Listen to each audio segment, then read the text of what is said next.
Good morning, and welcome to the Center for American Progress. My name is Catherine Brown, and I'm the Vice President for Education Policy here at CAP. We are pleased to have you here for a thought-provoking discussion about lessons learned from the charter sector over the past 25 years and where we go from here. In 1988, the concept of charter schools entered the public spotlight. Former president of the American Federation of Teachers, Al Shanker, delivered a speech at the National Press Club in support of a mechanism that would give teachers the ability to create publicly funded schools that were free from certain regulatory constraints. In turn, charter schools would be held to a higher standard for attaining results. In their original conception, charter schools had two goals. First, to test out greater innovation in instructional methods and educational delivery, and second, to improve education through competition. 25 years ago, on June 4th, 1991, Minnesota Governor Arne Carlson signed the first piece of legislation authorizing the creation of charter schools. With the enactment of Minnesota's law, charter schools transformed from an idea into reality. City Academy High School in St. Paul, Minnesota opened its doors in September 1992 and officially became the nation's first charter school. The sector has experienced rapid growth since. Today, 6,600 charter schools serve almost 3 million students in 42 states and the District of Columbia, nearly double the share of 10 years earlier. Charter schools are much more heavily concentrated in urban areas than suburban or rural ones. So what have we learned so far? This is a complex question that we're excited to explore with you today. There is no doubt that many excellent charter schools are setting low-income students on a different life trajectory. The top-performing charter schools send 4 times as many students to college than the rate of disadvantaged students on average. At the same time, on average, charter schools are not outperforming their district peers. And like many traditional public schools, many charter schools have struggled to develop and enforce fair discipline, admission, enrollment, and financial management practices. With the goal of building upon the lessons learned from high-performing charter schools and increasing the quality of the charter school landscape, the Center for American Progress has a number of policy papers about charter schools in the works. We recently released a paper that analyzes how 3 traditional public school districts improved their lowest-performing schools by adopting the practices of high-performing charter schools. You should stay tuned. You heard it here first, that we will also be releasing reports on the role of charter school governance in improving charter school quality and the centrality of residency programs in developing strong school leaders that high-performing charter management organizations often use.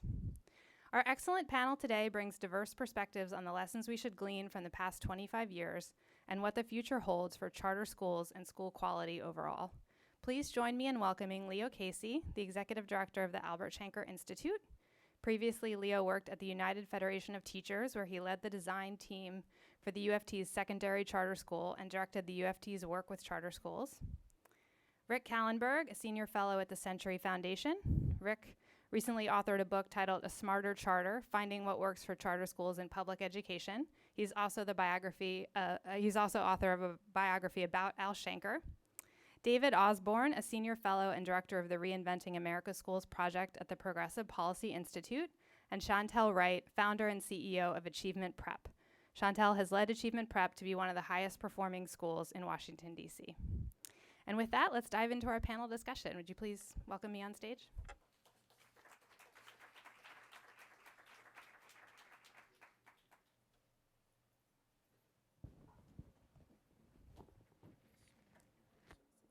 I see here. Okay.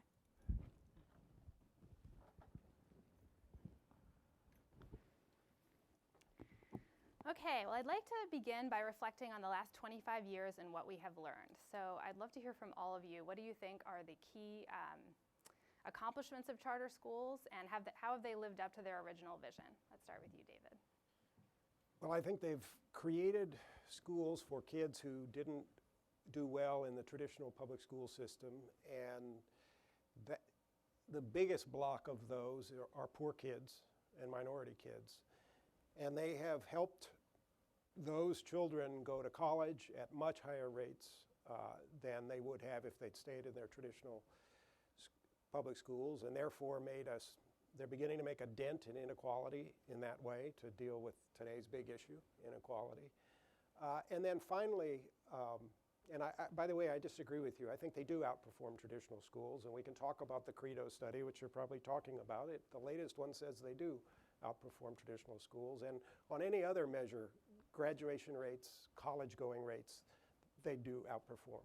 So, and then finally, I think they have provided competition to districts. And not every district that has had market share taken away by charters has responded. If you have a really terrible leader, you're not necessarily going to respond, but most of them have. And DC is a wonderful example. I haven't met anybody who thinks that DC's traditional school district would have gone through the profound reforms that they've gone through since 2007 if charters hadn't taken away about 30% of their market share by then and created a real crisis, a real sense of we've got to do something. Rick? So I think the biggest accomplishment for charter schools is putting a lie to the idea that low-income kids cannot achieve at high levels. Clearly, at some charter schools, not a majority of them, but at some of them, we have low-income and minority students doing exceedingly well. And that's healthy for them, and it's healthy for the message it sends about the abilities of low-income and minority students. I think the big failure is an interpretation of those results at successful charter schools.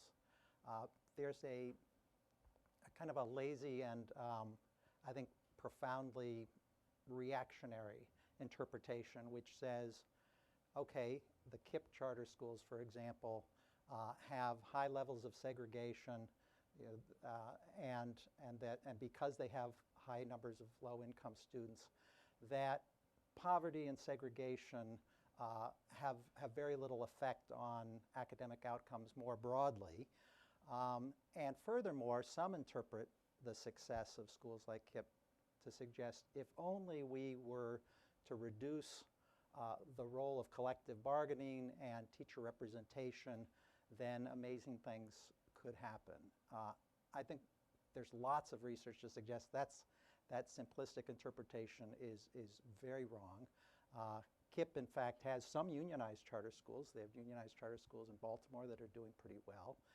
And more importantly, the students in schools like KIPP are those who come from motivated families that knew how to work the system and apply, and then ended up staying at KIPP charter schools.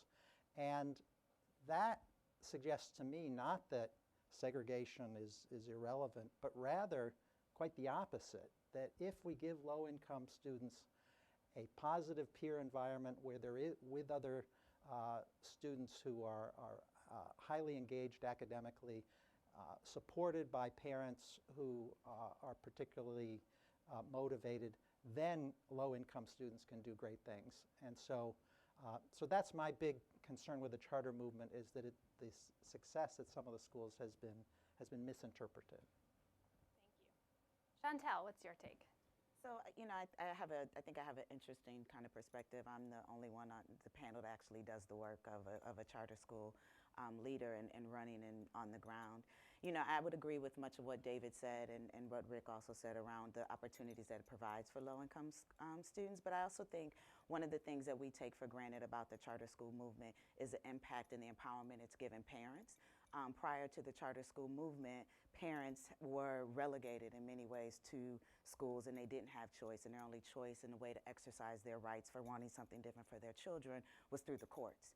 And what charter schools said is, you can choose. And I think that one of the mistakes that frustrates me as a charter school leader is the generalization about our parents and who they are and how we get them, and that somehow we only get parents who are motivated, or in some way, parents who have to date been underserved weren't motivated before. They didn't have options before. So it's not about whether or not they were motivated or not. And I think you can say the same thing for a parent who chooses to buy a certain home in an area for a school district. They're clearly motivated but have different means. So I think one of the biggest things that charter schools have done is actually empowered a disempowered fraction of our community, which is the parents, in terms of their choices for their children. So Al Shanker's conception of a charter school, I think, had two essential pillars. The first was it would be a place where innovation could take place, which could then be shared with other public schools. And the second was that it would be a place in which teachers and parents and community members would be empowered to try out different pedagogies, different curriculums, different ways of organizing schools in a way that at that point the district schools didn't allow for. And I think the total sheet, the end line of all of this 25 years after, is that that's only happened in a minority of charter schools. Most charter schools use a very traditional curriculum, very traditional pedagogy, rely upon discipline which is stringent. And unfortunately, most charter schools don't have real avenues for parent voice. Being a consumer is not real voice. It doesn't give you real say in how a school is run and what it's doing. And they don't have real avenues for teacher voice. There's an incredible churn of teachers in charter schools, and they generally are young people straight out of college who teach for a small number of years and pass on. There are schools, there are charter schools, and there's nothing about the conception of a charter school that wouldn't allow them to fulfill Shanker's vision. There are schools, I sit on the board of a school in New York City, New American Academy, which is profoundly innovative in its curriculum. And it has a very positive relationship with the Teachers Union in New York City. So there are exceptions to this rule, but unfortunately, there are exceptions, not the rule. Leo, do you have data to support your statement that a majority of charter schools are not innovative? I think, when in terms of it being studied, when you look at the dominant model in the charter school sector, which is this no excuses model, I think and I've visited many schools in addition to being part of the union founding 2 schools in New York City. I've been to KIPP schools, I've been to Achievement First schools, I've been to Uncommon schools. And I think it is certainly the case in those schools. And I would also refer you to, I think it's a very instructive book to read, the sort of Bible of no excuses pedagogy that has been put out, that's used in Uncommon and other schools. It is a very traditional pedagogy that is not student-centered, that doesn't have the sort of engagement, active student engagement in learning that I think is essential and is the heart of educational innovation. So I think, I'm not quite sure what sort of evidence one would want to amass on a question like this, but I think when you look at the actual schools and the dominant school model and how they themselves write about this and how they prepare their teachers, like in the Relay Graduate School, I think it all points to a very traditional pedagogy and curriculum. But I think one of the issues, and when you're in this conversation and there are these kind of sweeping generalizations about charter schools, one sector or the other, whether it's traditional public charters, I think the focus on innovation and that somehow doing something different gives you some sort of, an extra award. At the end of the day, what you want is for education to be able to change the lives of children's, the life trajectory of children. And you want them to be able to be productive citizens and be able to break the cycle of poverty. And at the end of the day, if that's what's happening in the school as a result of what they're doing, the fact that it doesn't look different to you when you come in or that, it's not deemed innovative should not take away from the power and the effectiveness. I also think that we need to challenge ourselves to really redefine what innovation is. I think it's the things that make people who are educated feel really good when they walk into school. Do you have little black and brown children on computers, and are they, playing and doing certain things? And my question is, their brain getting stronger? Are they better readers and writers? And can they provide for themselves and create a lifelong center of power, and change their communities? And I think that this whole argument of charter schools are not innovative because they're not doing things different than the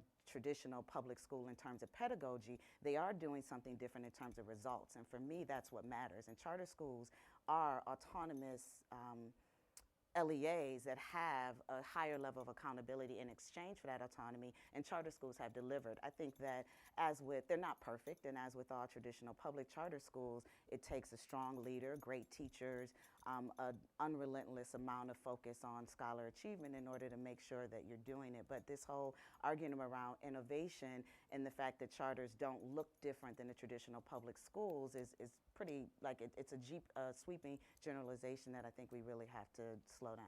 Yeah, and I would add that there are all kinds of innovations. I would argue that KIPP is very innovative. Traditional public schools don't assess their kids every 6 to 7 weeks and then have a full day for the teachers to look at the data and figure out where each child is, what each child needs, how we can remediate, bring up to speed these kids who are falling behind, what can we do for the kids who are ahead. The no excuses schools do that. Traditional public schools don't have teacher leaders who, this is beginning now, but they didn't have teacher leaders who coached the other teachers. They didn't focus heavily on professional development all the time. They didn't have professional development days, throughout the year and in the summer. There's more than how you run the actual classroom. But I would say, having had a daughter who taught at a charter school in New Orleans, you would say traditional pedagogy, but the techniques that she was using in that classroom and they were out of the book you're talking about, but they were innovative. That school also embraced blended learning. The KIPP schools in New Orleans have embraced blended learning. Lots of no excuses schools in the last 5 years have embraced blended learning, meaning using educational software in addition to traditional teaching fairly intensively. And then, you do have a lot of schools in the charter sector that will blow your mind in terms of how they do pedagogy and look nothing like other schools. I was in a school in Denver 2 weeks ago, an elementary school, where the kindergartners and first graders, they spend 13 minutes working on something, and then some music starts. They all stand up and they look at their little iPad, and it tells them where to go next, and they go to the next station, and then they spend 13 minutes there working on something. And the reason is that the evidence says that kids can concentrate for double their age. So if they're 6 years old, they can concentrate for 12 minutes. And this is all in one big room. We can all calculate our attention span based on that formula. I do want to let Rick in. I think that you're raising an interesting point, Leo, which is that the no excuses model has become the dominant model. And one thing that we've been thinking about here at CAP is there, as great as the highest performing charter schools are, we still have vast swaths of students at those schools who are not going on to college, to four-year colleges, completing it, and being on a different life trajectory. So I am left wondering, and I'd love to hear what you think, Rick, about, is there a totally different, what's the next no excuses model? Is there a different type of innovation in charters that has been suppressed because of the dominance of the no excuses model? What should we be thinking about for the next wave of just radical innovation on charters? Well, I have a couple of ideas. I happen to bring my book, A Smarter Charter, A Smarter Charter, if you're from New England. I think, and I was on this stage with Richard Barth talking about the different approaches. I think KIPP has an approach that has worked with some students, those who survive the very rigorous regimen. Many leave, of course. But now we're seeing the growth in consciously diverse charter schools. One of the limitations of the KIPP model is that they actually kind of brag about the fact that their schools are segregated. We're 98% low income, 98% minority. And that is, all the education research going back a half century suggests that's not an ideal model for educating kids. And now when KIPP students are getting into college, getting into institutions that may be more racially and economically integrated, many of those students are struggling. And so in order to prepare both white and African American, Latino students, Asian students, low-income students, middle-class students, there is a lot of research to suggest bringing kids of different backgrounds together will improve the learning for all students. And so in our book, my colleague and I, Hallie Potter, are critical of the way in which charter schools tend to be actually more segregated than traditional public schools. But then we highlight 8 schools that are taking conscious steps to be diverse. So these are schools like High Tech High in California, the Denver School of Science and Technology, Community Roots in Brooklyn. They are doing amazing things. They have conscious plans to make sure that the schools are diverse, so they'll use a weighted lottery in their admissions to make sure that you have kids from all different backgrounds coming together. And then they're capitalizing on that diversity to really prepare students for, for the adult life that they're going to live. And so I think that's one of the encouraging elements. I would caution that these are very much the minority in the charter school movement, but I think that's where we're going to see more innovation. The other part of the possible innovation will be in schools that are really providing teachers' voice. As Leo mentioned, there's a lot of churn in charter schools among teachers. Under Al Shanker's original vision, these would be places where teachers would be leaders. They have a lot of great ideas that they need to test out. But when teachers don't have voice in charter schools, they don't feel safe to innovate. And so they end up leaving instead of sticking with the school. So I think I'd love to kind of respond to Rick's thing, because I think one of the interesting conversations around charter schools segregating. So I think one of the things that we always have to remember, charter schools educate about 7% of the total children in education across the country. And generally, charter schools have gone into the most challenging neighborhoods, which by default are segregated, right? So we go into, my school is located in Ward 8. It is intentionally located in Ward 8. Ward 8 is also 98% African American. So by default, it becomes, if you want to call it a segregated school. And I think the mistake or I think it's a mistake to say that the charter schools should do the diversity. I think that our country, this panel, needs to be more diverse, right? We can start there in terms of who's talking and who's having conversations around this work. And so this whole idea that somehow charter schools are resegregating, when again, we're only about 7% of the population, and then we intentionally go into the areas that are failing children because our motto and the things that we stand for are trying to change the trajectory of underserved children. And so when you look at where charter schools are, and what I would say to those schools that are, and because we're open enrollment, even if you are trying to be intentional in your diversity, we are a tier 1 high performing school. People do not come east of the river to go to Achievement Prep. Unfortunately, my children have to leave their neighborhood to get that same diversity that you're talking about. And this assumption that somehow children who look like me or who grow up like I grew up have to leave our neighborhoods to get that diversity.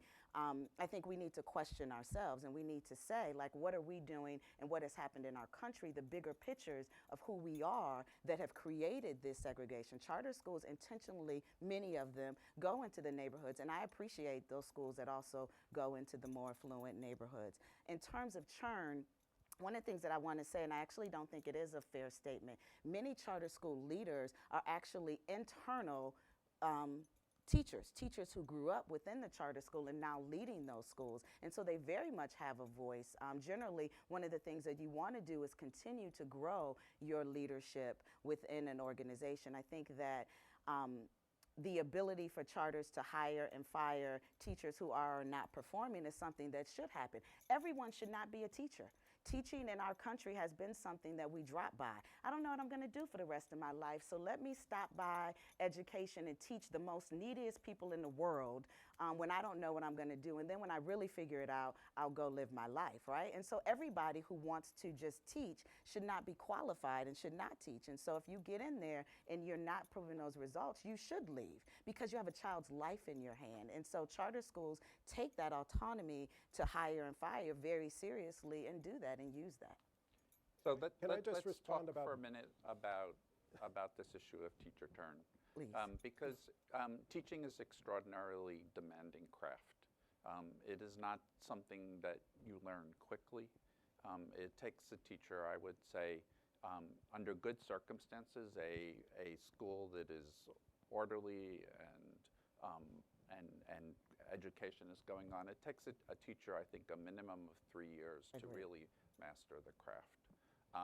And so what unfortunately we have in charter schools is very much the Teach for America model, where people are coming in and teaching for a couple of years on the incoming premise that this is something that I'm going to do and then go on to do my real life afterwards. And so I think that it's not only an educational model, it's a economic model, because you're only paying your teachers at the lowest salary that you have. You're not investing in a pension for them, et cetera. That has consequences that go directly to this question of educational innovation. Because if teachers are always learning on the job, all right, then you're going to go and use the teacher-proof scripts for them to teach, because they really haven't mastered the craft and they really don't know how to engage their students in active thinking. It's to KIPP's merit, I think, that it acknowledges that its graduates are not doing in college what it wants them to do. But if you have a system of pedagogy and curriculum which is based on these teacher-proof scripts, which is based on large numbers of your teachers constantly being novices at their craft, which is based on using testing, and of all the innovations I can think of that I would want in a school, testing kids every 6 weeks is definitely not at the top of what the sort of innovation that I would like educationally.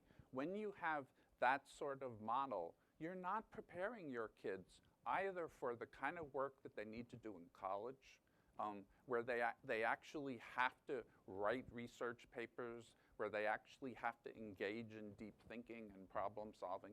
And so you have a real problem. And the children that charter schools serve, the poor black and brown children in our inner cities, which are still the predominant part of the charter school constituency, they deserve better. They deserve an education that prepares them to complete college and prepares them for a successful life and career.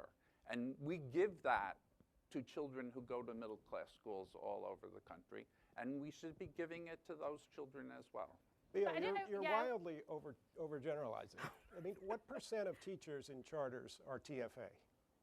Do you have any idea? I said the TFA model. Right. Okay, well, so but yes, everything you're when saying you is this wild generalization. I've spent it's not a the last wild few years generalization. visiting dozens of charter when you schools. look, when Can you let me finish, please?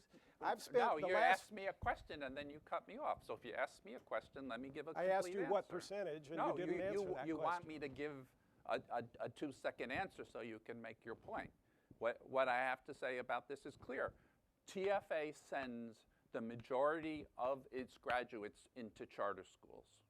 Charter schools use a TFA model where they are churning novice teachers over and over. That's a generalization that is not true, okay? I've spent the last few years in dozens of charter schools, and you just can't generalize that way. That's true of some schools, and it's not true of a lot of others. The other thing I wanted to mention Nationally, was, there is more churn.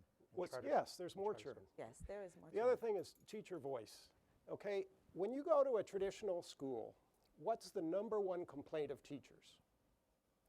They treat me like a child. across the country. That's the Of course, number one that's not complaint an overgeneralization. of traditional teachers. But it is the number one complaint. Play nice, boys. Not play an nice. overgeneralization. I'm the school is it leader. now? Play nice. When I go to charter schools, I don't hear that complaint. The teachers are not treated like children. The teachers have more voice. And there's all kinds of models, as you know, Rick. In some, they're teacher co-ops, and in some, the teachers have no voice, and there's everything in between. One thing I did want to pick up on is here, I do think that the charter leaders, at least of KIPP and the high-performing charters, have acknowledged that they themselves have been on a growth trajectory. And I do wonder if you, David, given all of your experience visiting, could speak to, and you, Chantel, obviously, in your school. And I personally have been to a lot of KIPP schools, and I have seen a real focus on socio-emotional learning, and character is really inherent in their model. And so I just would love to hear you to respond to this notion that it is scripted and that they aren't actually teaching deeper learning. And I'm curious if that's your understanding of their model. It's not what I see. You know, I see the last KIPP school I was in, every sixth grader had a laptop, and all the sixth grade teachers were integrating the laptops into the educational process and using, like, breaking their classroom down into 3 groups, some of whom were working alone, some of whom were working on the computer, and some of whom were working with the teacher. The last high schools, you know, they understand that by the time these kids go off to college, they do know how to write.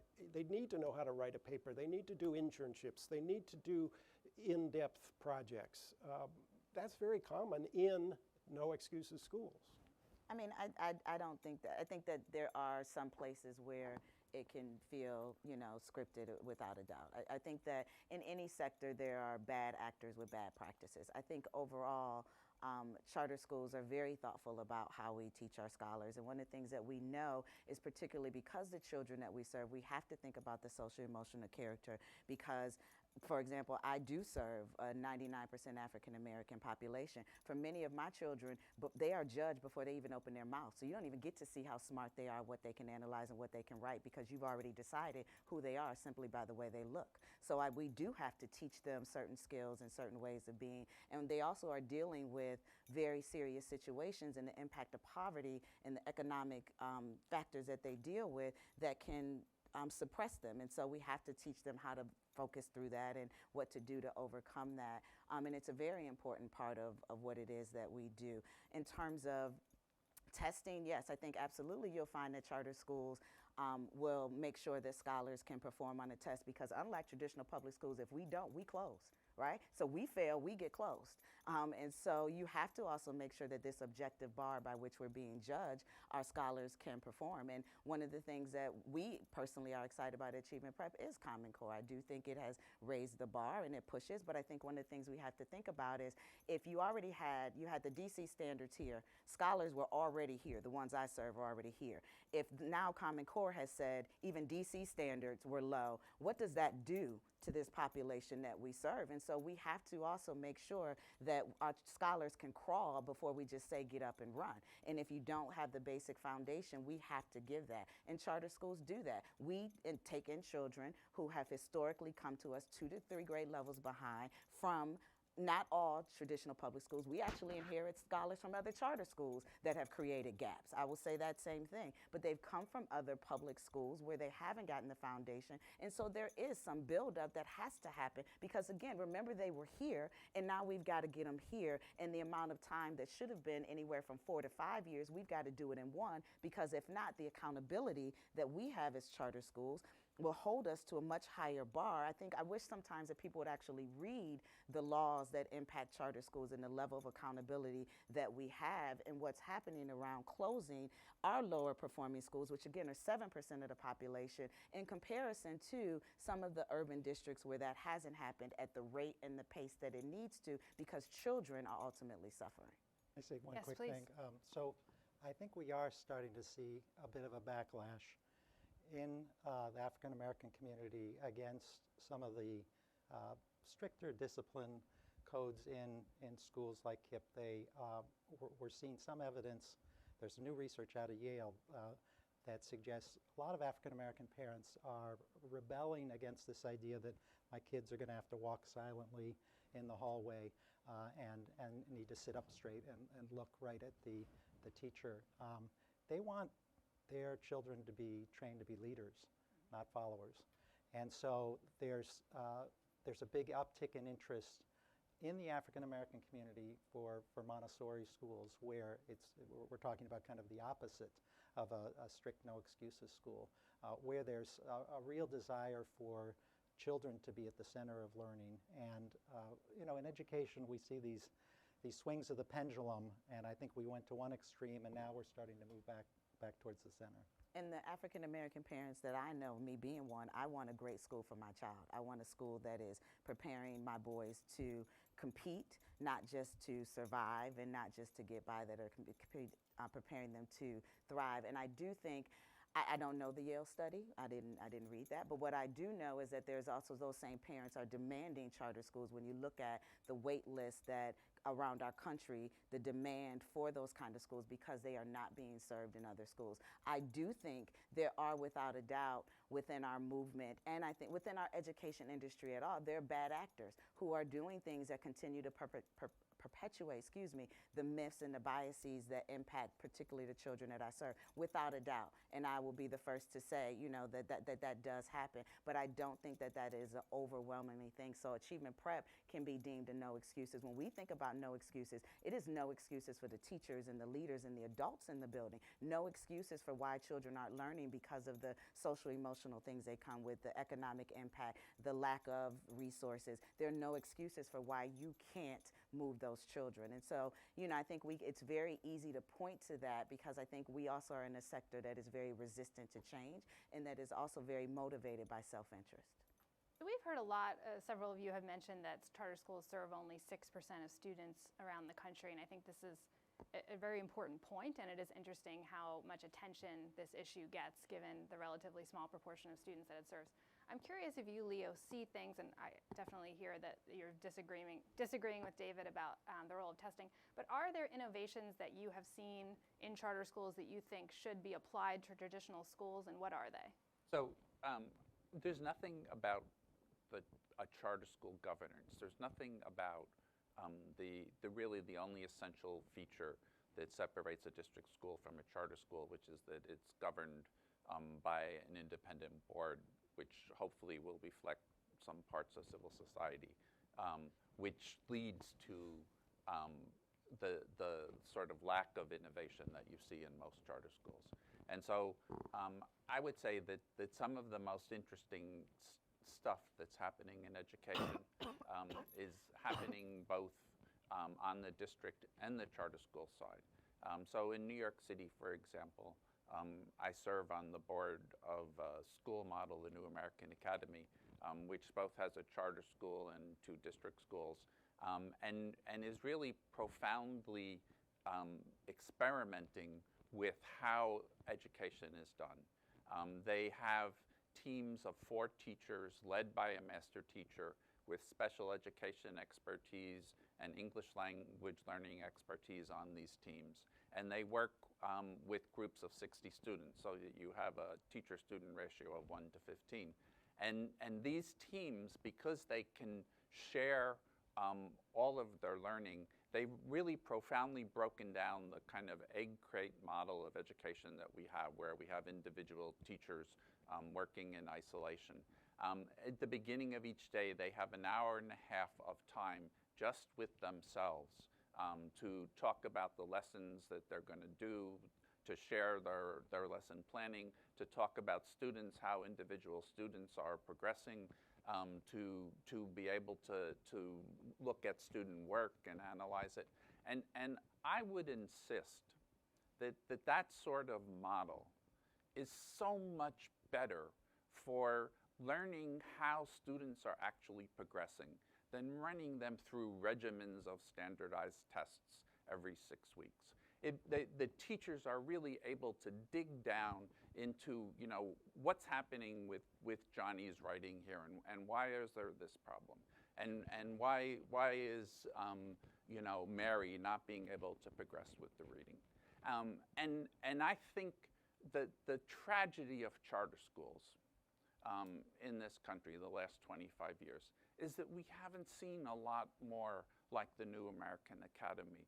There really is rethinking in profound ways how we deliver education and really making it possible to have a model which is much more consistent with the sort of deep learning that we need to have in the 21st century. It's funny, you know, almost every charter school I've been in the last 3 years does what you're talking about. They have teacher leaders, they have teams of teachers, the teachers, yeah, they analyze where each kid is, and these, you know, these regimens of tests every 6 weeks, these are short assessments to see how well the child reads. Can the child do math? This is not a heavy testing burden. But so I think that particular innovation is very widespread in the charter sector and is now rapidly spreading in the district sector. In Denver, for example, which has embraced charters and learned a whole lot from them, they have a huge teacher leader initiative.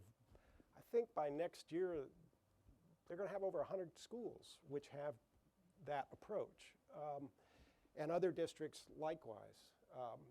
There are lots of other innovations. I mean, blended learning is one. Using educational software has really accelerated in the last 5 years in the charter sector, and it's now beginning to accelerate in the district sector as well.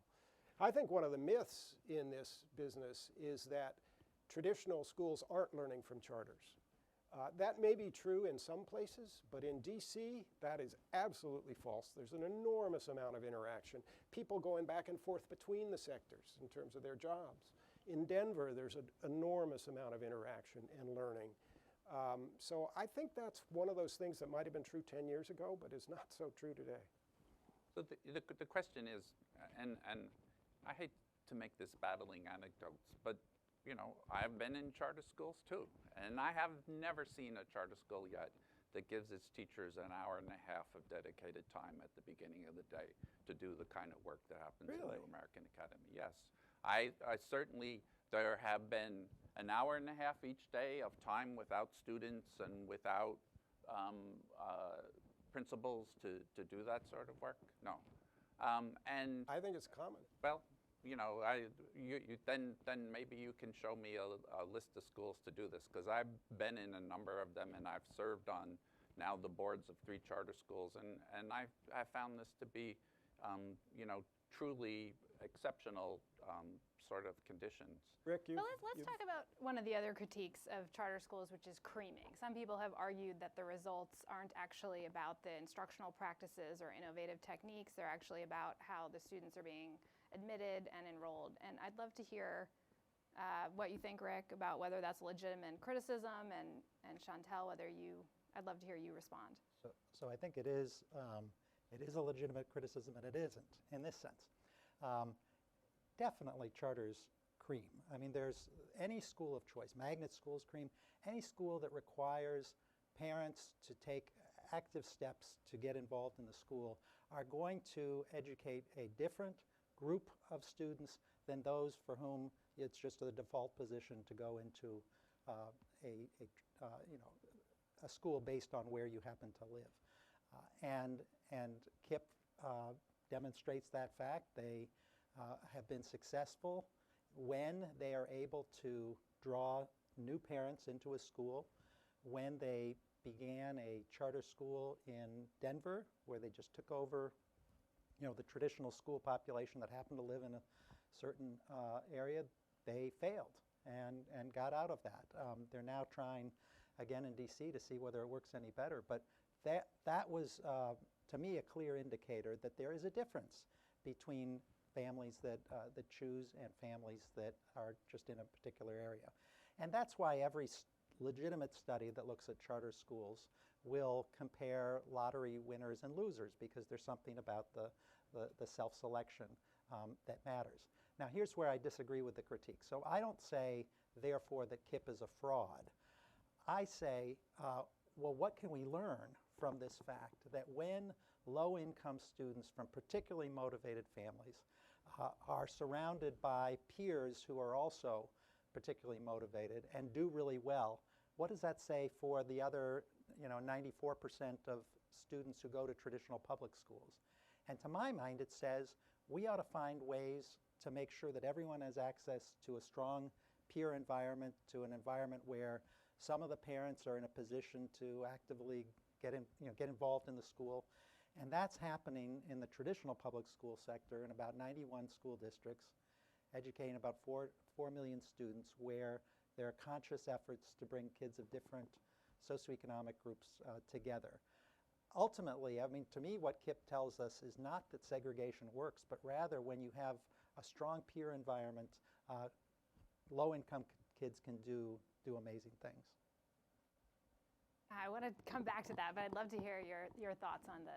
So, I mean, I think that it could be a fair statement. I think the way Rick started out, I actually agree. Wherever there's choice, there's room for abuse, right? There's room for bad practices and bad acts.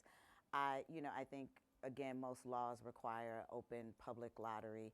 I think that when you think about places like New Orleans, or you think about what's happening in D.C., particularly when you have a common lottery that happens citywide, it changes the impact of that and the ability to kind of hand screen, which was very different than when a parent had to bring an application and somehow some could get lost and some could, right? I mean, those things happened. I will not sit here and, first, I'm not here to defend every charter school anyway, so, but. Where are we asking? So, I do think that there could be room for abuse of it, but I think that in terms of overall, I think most charter schools use the good practices and abide by the law around lottery and open admission. And again, I go back to my point where charter schools are located in certain areas and generally draw a certain population. I do just want to go to the whole when you take over verse, because I actually did that. And what I think it is, we went in and we supposedly turned around and restarted a school. I don't think it's about the success and failure of that. It's two different ideas. The ability of starting something from the ground up, which is what most charter schools are, and having your kind of way of being the entrepreneur and the molder of it is a very different reality of going in and turning something around that's already done. But that's even in basic business, right? I start my own business. I'm probably going to start off a lot stronger because I'm going to be thoughtful about what I do, where I go, who I hire, versus if I've inherited a business and I've got to spend some time, vetting through employees and bad books and bad business, my business profit will probably look very different than if I started it. So I do think those are two, and I say that as someone who lived it. So you look at our flagship, which I founded and started from scratch, versus the school that we started, which David asked me as we were sitting there, are children still throwing chairs at your elementary school? And I said, I'm proud to say 3 years later, they're not. But they were the first year. There's so much more to explore. This Can is I just say something about creaming? Yes, please. Some schools do cream in both sectors. Denver is one of the cities that has a citywide enrollment system, citywide lottery system like DC. And the biggest reason they created it was there was a study done that showed that the traditional public schools were creaming like mad. The elementary schools, 60% of the kids, Denver has district-wide choice, 60% of the kids who went to elementary schools, district elementary schools from outside the neighborhood, were getting in either by going to the preschool, where they didn't have to go through the lottery, or by making friends with the principal and getting a special exemption from the lottery. 60% of them. So all of a sudden, everybody realized, including some of the activist groups in the minority community, hey, this is not fair. The more connected parents are getting their kids into these better schools. So creaming exists, but it's silly to say it exists in the charter sector and it doesn't exist in the district sector, because it does. Well, There's so much more that I want to explore, but I'm getting the hook, and we're actually almost at the time. So let's take a few questions from the audience. Right here in the front row. Hi, Ron Rice, National Alliance Public Charter Schools. Someone addressed the issue of funding, equitable funding, charters and district schools, mainly because most charters on average get about 70 cents on the dollar and then have to take that amount of money and spend it on facilities, which further dilutes that amount. So just your opinion about funding and equitable funding.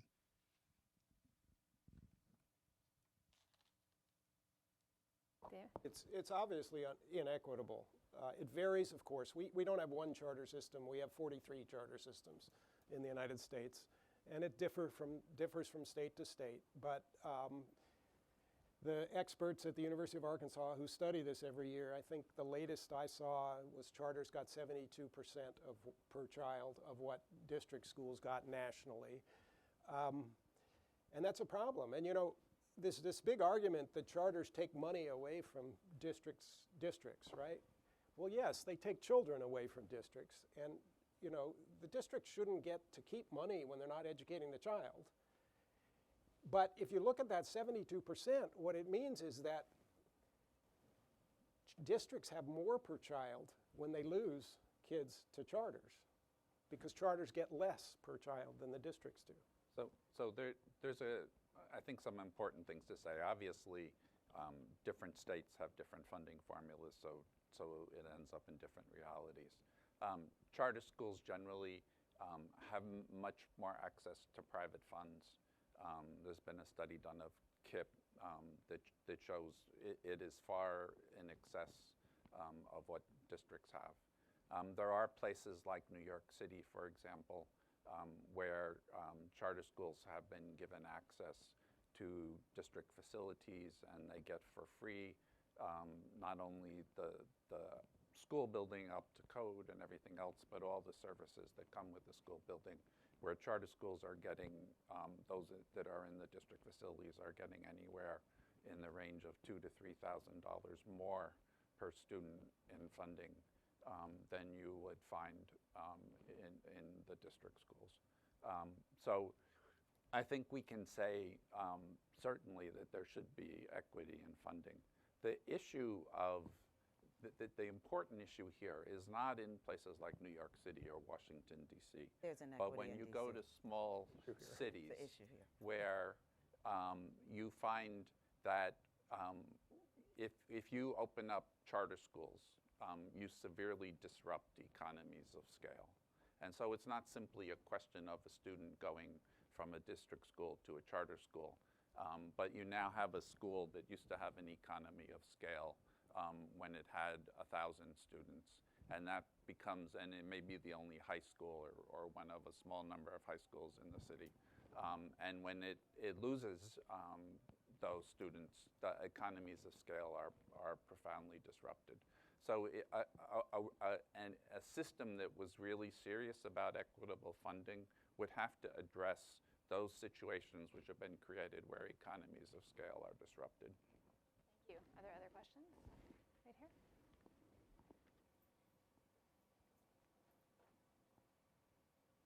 Hi, I'm Shayjuthi. I'm currently a legal intern at the Lawyers Committee for Civil Rights. And I graduated from a magnet high school 5 years ago. And it was diverse within the building, but because it was a high school, there was also honors and AP classes. So most of the classrooms were not diverse at all. So I was wondering what your thoughts were on how to increase diversity in the classroom in magnet schools, especially in the high school level when you do get that split. I can jump in. Yeah, I think please. it's an incredibly important question you're raising. We have lots of schools that are integrated and then classrooms that are segregated. And there are a lot of experiments going on, some of them at charter schools, to try to put basically embedded honors programs across the sector so that everyone is in an honors class, but some students are challenged further to do additional work, and I think that's a really good model. I would say that sometimes the lack of integration within particular classrooms is used as an argument, not by you, but by others, to say, well, let's just give up on the whole enterprise of integration because children will just resegregate within those schools. And I think that's very wrong-headed. That we know how to make progress on integration both at the school level and at the classroom level, and that even when schools have ability grouping within them, there are still tremendous benefits to diversity. There was one study in Montgomery County, Maryland, that looked at elementary schools, and it turned out that families who were randomly assigned to public housing units in the wealthier part of Montgomery County, Maryland, were doing far better than those randomly assigned to lower poverty neighborhoods and lower poverty or higher poverty schools. Even though there was ability grouping, they took kids out and separated them in certain classes. And even though they were spending $2,000 more in the high poverty schools. So, so there are benefits to integrating schools. The greatest benefits come when we take the further step that you're talking about to integrate classrooms as well. I think we have time for one more question in the back. Thanks very much. Nick Manning, retired head of governance, World Bank. The discussion is slightly tantalizing because it so quickly gets caught up on selective anecdotes and personal convictions. I'm wondering, do any of the panelists, would they assert something that's incontrovertibly true about the achievements of charter schools, and what's your evidence base for asserting it? And then also, is there anything, what's your major concern about the things we don't know about the achievements of the charter school movement? I'll give you one piece of data. The studies that charter critics most like to cite come from an organization called Credo at Stanford University. Their first study in 2009 said, on average, nationally, charters don't perform any better than traditional schools. And so charter critics jumped on that study. Well, one of the most recent studies from Credo says that in 41 urban areas in the country that they studied, if you're a child in a charter school and you've been there for 4 years, you learn 108 days more of math per year and 72 days more of reading and English language arts per year than the same child in a traditional public school. That's the most powerful. Now, that's just test scores. And you know, to me, test scores are a lot less important than this country pretends they are, and we should look at graduation rates and college-going rates and life outcomes. That's what's important, but that piece of data is fairly powerful. So I'll just give you a few illustrations, and with the caveat, of course, that all of these are cross-sector, and so there's individual differences. But it's clear that charter schools serve less special needs students than comparable district schools. It's clear that charter schools serve less English language learners than comparable district schools. It's clear that charter schools suspend and expel students, particularly black and brown students, at a much greater rate than district schools, and in some cases at phenomenal rates. The Success Academy charter schools in New York City suspend and expel their mostly elementary school student population at a rate 7 times that of New York City schools. And it is also true that charter schools, despite the fact that they are predominantly in black and brown communities, have a whiter teaching force. And you look, for example, at the much touted success of New Orleans, and what you discover in New Orleans is that when the public schools were closed down and charter schools took their place and the teaching force was fired en masse, there was a 62% drop in the population of African American teachers in New Orleans schools. Either of you like to? I'll say one thing. On your point about Credo, David, I agree with the way you represented the findings, except on one thing, and that is that these are the same children. They're not. So if you imagine some parents and their kids going to a charter school open house, and they find out that you're going to work on the weekends, you're going to get a lot more homework than you do in the traditional public schools, and that the parents, have to sign an agreement saying they're going to read to their kids at night. And then the kids probably say, across the board, well, that's not for me. I'm really not interested. And then one parent says, okay, that's fine. We'll just stick with our traditional public school. And the other parent says, no, your education is absolutely the most important thing, and you're going to the school whether you like it or not. that child is being raised, even if the same race, same demographic, same income, control for all the things that we can try to observe, that child is being raised in a different household, and then will be surrounded by a different set of peers at the charter school. And so I don't think we can say these are the same kids and they're getting very different results in different sets of schools. On your other question about what we can learn, or what we don't know, I was astounded when I started researching the Smarter Charter book that the vast majority of studies were about who's beating whom. Are charters doing better or traditional public schools doing better? Which to me is not the most interesting question. When Al Shanker first proposed charter schools, the question was, here are these laboratories. What can we learn from them? Because that's the big leverage point. When you're at a 6% market share, your big impact is if there are great lessons that can be imparted. And there was comparatively very little research on what are the good charter schools doing right, what are the bad charter schools doing wrong. And I'd like to see a lot more research on that question. So that's a great segue into the last question, which I cannot let this panel end without asking you, which is I'd love to do a quick round robin, one prediction about the charter sector 10 years from now.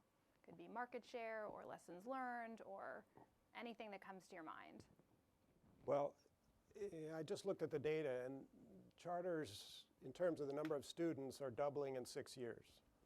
So if there are 2.9 million now, in 6 years there will be, and by the way, that curve is just steady. It's not like it's going like this or like that. It's just very steady. So it looks like 6 years from now there will be 5.8 million, and 10 years from now there will be somewhere around 9 million, if I'm doing my math right, 9 or 10, and that's almost 20% of the public school children in America.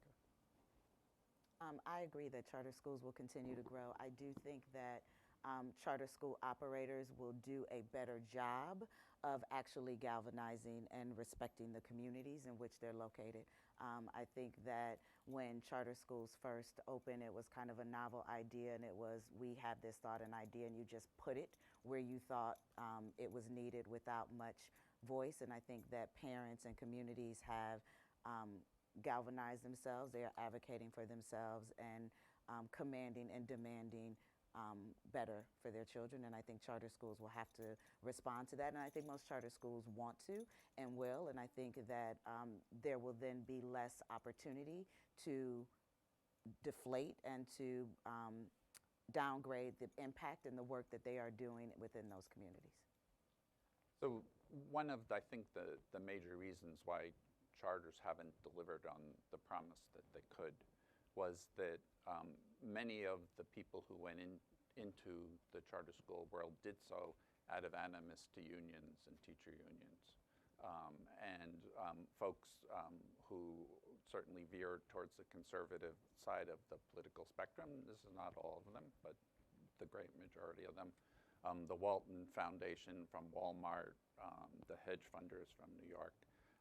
And so I think what you're going to see in the future is that teachers themselves in charter schools will say that we need to have voice and we need to be represented by unions. And so there will be, I think, an interesting battle. For example, Walmart has decided that Walton Family Foundation has decided it will no longer fund charter schools in Chicago because too many of the Chicago charter schools have voted to be represented by a union in collective bargaining. So your prediction is more charter schools will be There will be more unionization, and there will be some interesting, we will see if Walmarts really care about education, if they are finding that they're not funding schools where there are no unions. Rick? So I'm going to depart a little bit from Leo on this. I think Shanker had two points about charter schools. One is they should be diverse. He got his idea from visiting a school in Germany where the Turkish immigrant students were sitting next to German natives and they were all learning. And I think, and then the second piece was teachers ought to have voice. I'm more optimistic on the diversity front than the teacher voice front, in part because, well, my friend Bruno Mano is here from the Walton Foundation. They are supportive of diverse charter schools. So that, to me, is a signal that the charter school establishment, if you will, is now recognizing that diversity is good for kids, recognizing all this research. I wish Bruno would also come on board with the teacher voice part. I don't know, I'm not holding my breath for that to happen. So, so that's why I think that and the National Alliance is supportive of diverse schools. They're not supportive of our effort to give teachers a greater voice. And I would say, I know we're not supposed to talk about candidates, so I won't talk about any particular candidate. But if there were a candidate who was looking for a way out of this fight that we're having today within the more liberal party, one way to do it could be to say, I'm for charters. When you open a charter, you have to give teachers a right, vote up or down on whether you want a union. You don't have to go for a union. Give them the right to vote on whether when you open any new charter school. That might be a path for a candidate to bridge this divide that we've been seeing today. As a charter school operator, I have to say, we have to recognize that it is unfair to state that the only way for charter school teachers to have a voice is through a union. Teachers in charter schools have voices. Yeah, and I would add, there's a huge difference between unionization and teacher voice. I know a lot of union members who are teachers who don't feel they have teacher voice. So, yeah. Well, I really want to thank the panelists for such an incredibly We saw interesting that. discussion. I feel like this could go on for many hours. So thank you so much for taking time out of your schedule. We appreciate it. And thank you all for coming.